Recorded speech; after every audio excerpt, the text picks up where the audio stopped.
Thank you, Mohammed. Thank you, everyone. I appreciate the kind invitation given by the SGA. I'm presenting this topic today not on behalf of just myself, but I'm going to be doing it on behalf of my team, my deputy editors, my associate editors, as well as the founding fathers of the journal, Professor the late Ibrahim al-Muflih and Muhammad al-Muzzan. So I believe that as the editor-in-chief of the journal, I have the honor and also the ignominy of being the person in the spotlight. It's not a very pleasant feeling. It's not a very good position for me to be in.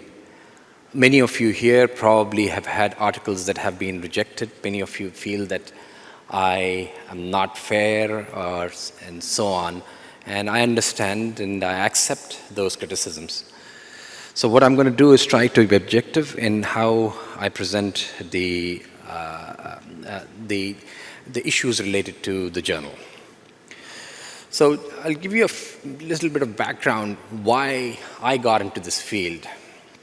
So what does research do for you? I had, when I first went into research, when I first went to the journal, when I went into the publishing field, I had a lot of people coming up and criticizing and say, you're wasting your time, you could be doing far more work and earning more money and so on and so forth.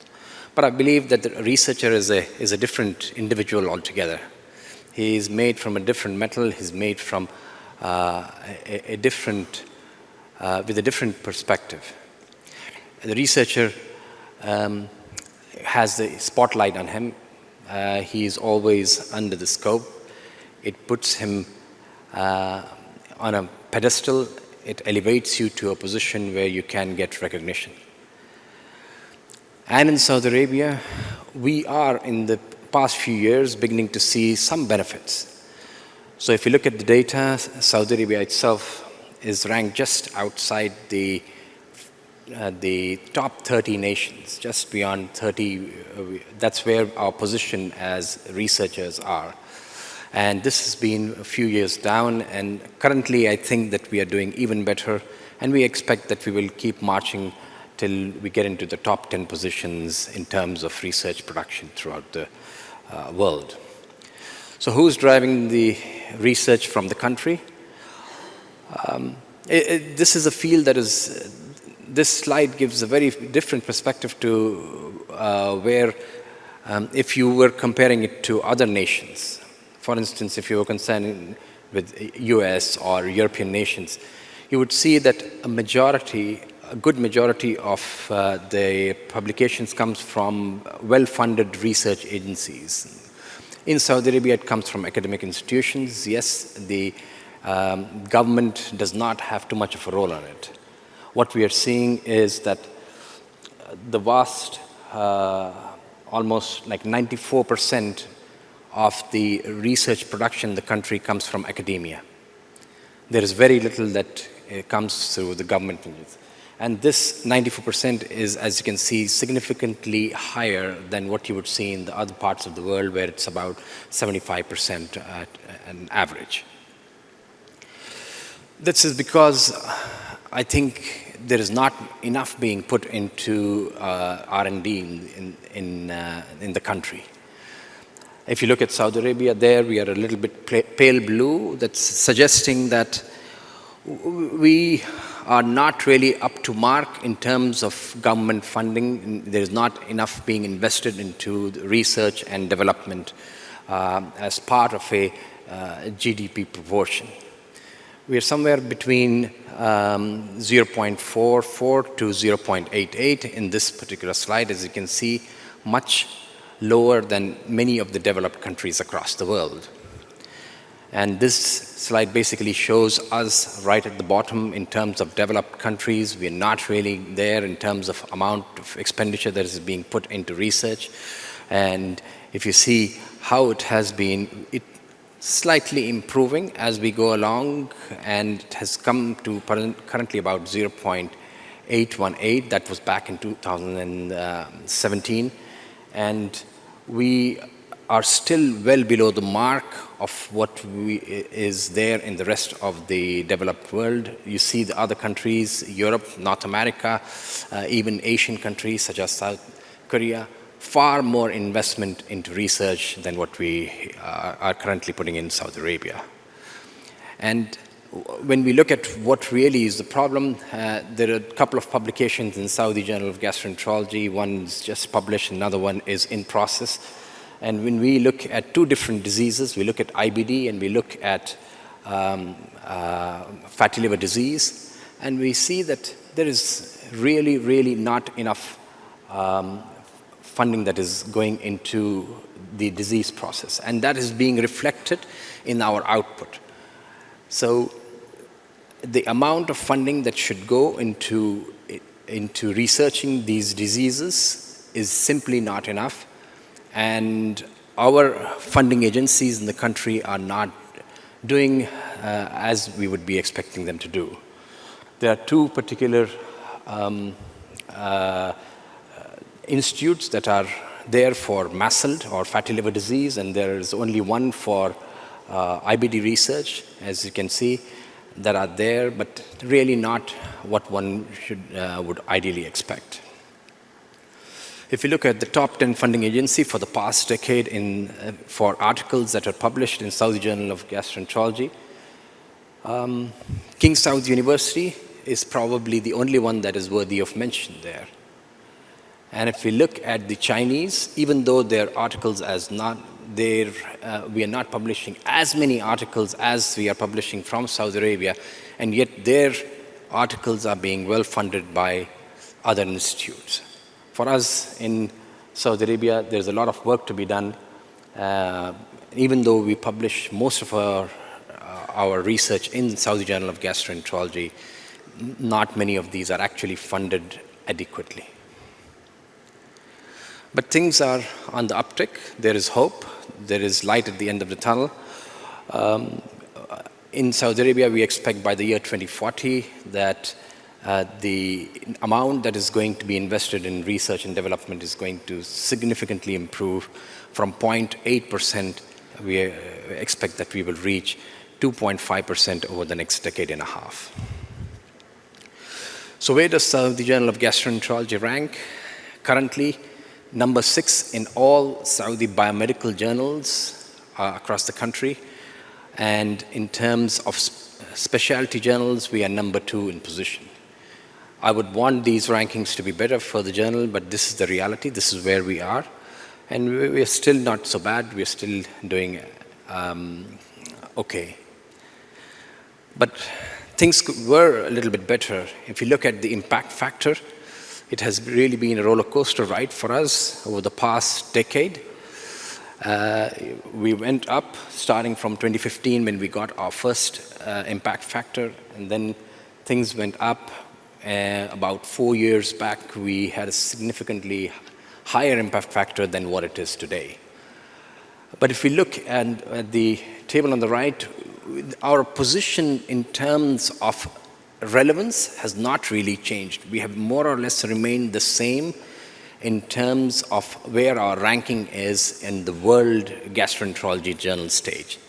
But we are not really happy with that. We want things to improve, and that is how things should be, that we never really remain satisfied at a status quo. We should always hope to improve. And the graphs on the right really reflect the same thing, that most journals in the past 2 years have had this similar roller coaster ride.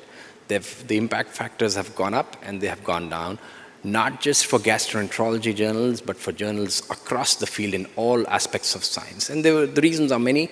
One of the most important things is the way that the impact factors were calculated with the inclusion of the early access articles and so on.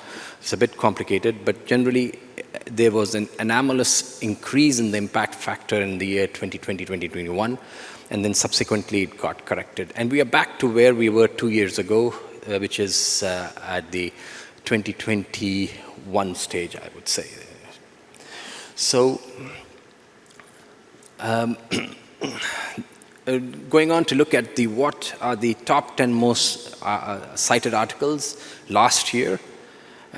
Once again, the article from Saudi Arabia was the most cited. There is an article from King Abdullah Medical City in Mecca, and that was a review article that got cited the most.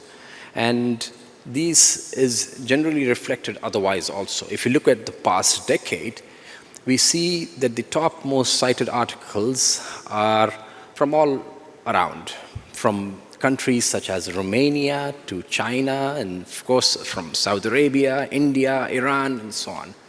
So these are the top most cited articles in the past 10 years, and we see that there is a good heterogeneity of countries that are represented in this. So where are we publishing the most from? And we get a lot of criticism that we are not publishing enough data from Saudi Arabia, that we are not partial enough to Saudi Arabia. I would say that I should not be, but unfortunately, yes, we are partial towards publishing from the country. If you look at these numbers, clearly the articles from Saudi Arabia form the most. We publish mostly from the Saudi literature, and then followed by China, and then you can see that there is a good heterogeneity in the countries that are represented in the topmost countries: USA, Canada, Turkey and India, and so forth. So just telling you that it's not just a Saudi journal.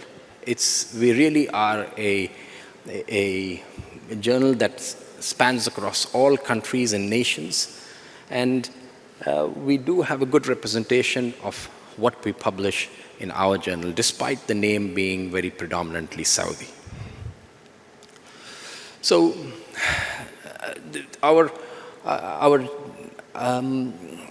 authors generally have a lot of grouse. I face a lot of complaints from, even from my own associate editors, that I have rejected their articles and so on. Yes, I have rejected, and we do reject. The path towards publishing is never easy. I have had my own articles rejected by the journal. So just because I'm an editor-in-chief, or the associate editors or deputy editors, it doesn't automatically mean that our articles get accepted. Even this month, I've had a complaint from my own associate editor that I have rejected his article. This is the nature of things. My job is to be fair and not to be partial. And clearly, the path towards publication is strewn with a lot of obstacles. This is because the perspective of the editors in running the journal is very different from the author's perspective. Editors have a vision. Our vision is to have novel and impactful submissions in the journal, to have articles that are citable, that will eventually improve the impact factor of the journal and maintain its sustainability. On the other hand, what the author is really looking for is he or she really wants to have their article published. And because they have done so much hard work in creating this manuscript, because they are from Saudi Arabia, it doesn't necessarily mean that we will publish. And when we send out rejection letters, of course, we get a lot of complaints. We try to be as polite as possible. The reasons are there. My number one reason when I am rejecting an article is because it is not novel or impactful enough. It doesn't really add much to the existing literature. And you must all take this into consideration. I have no friends, I have no enemies when I am in the chair of the editor-in-chief. I've already shown you this. Where are we publishing most? In the country, per se, we are publishing most from King Saud University. That has been the major force. But as you can see, there are other institutes that are almost equally represented. It's not just one institute or not just two institutes. We are publishing from all over the country, particularly for articles that are representative of the country. And these are the most frequent institutes that are publishing in the journal, not just from Saudi Arabia, but across the world. And more or less the same, the citation counts, the articles that are published from Saudi Arabia that we choose to publish actually get the most citations. And as you can see, Saudi Arabia, followed by China and a host of other countries across the world. Once again, showing that we are getting publications from all over. And then when you look at the top 10 researchers, you've got Dr. Majid Al-Madi, who is the deputy editor currently, and we've got other equally well-represented researchers from across the country. We have got hepatologists, we have got gastroenterologists, we've got people from Eastern Province, and we've got ones from Western Province. And it's not just editors who are publishing, it's those who are not in the editorial board who are also publishing in the journal from Saudi Arabia. And I get this criticism that because I'm the editor-in-chief, that I get my own articles published here. In fact, I hate publishing my own articles, and I sometimes try to take my name off when it comes to these articles.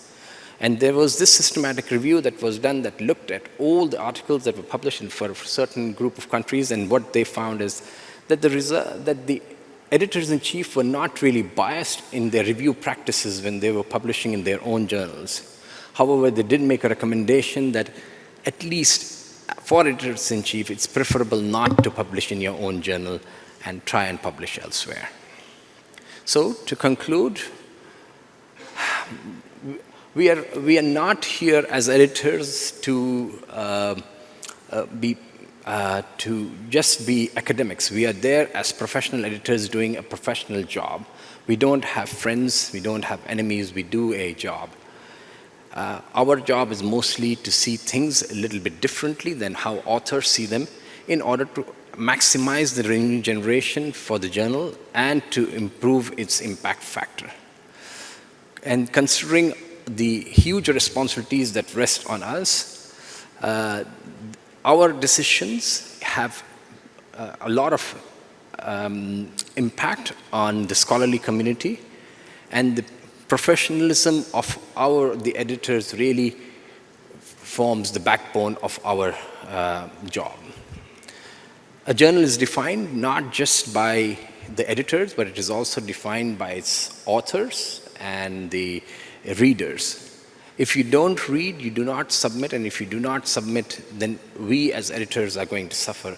So it's a three-way bond that exists and will always exist, and there's nothing we can do without that.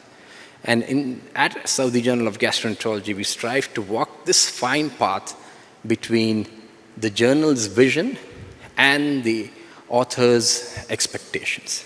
Thank you very much.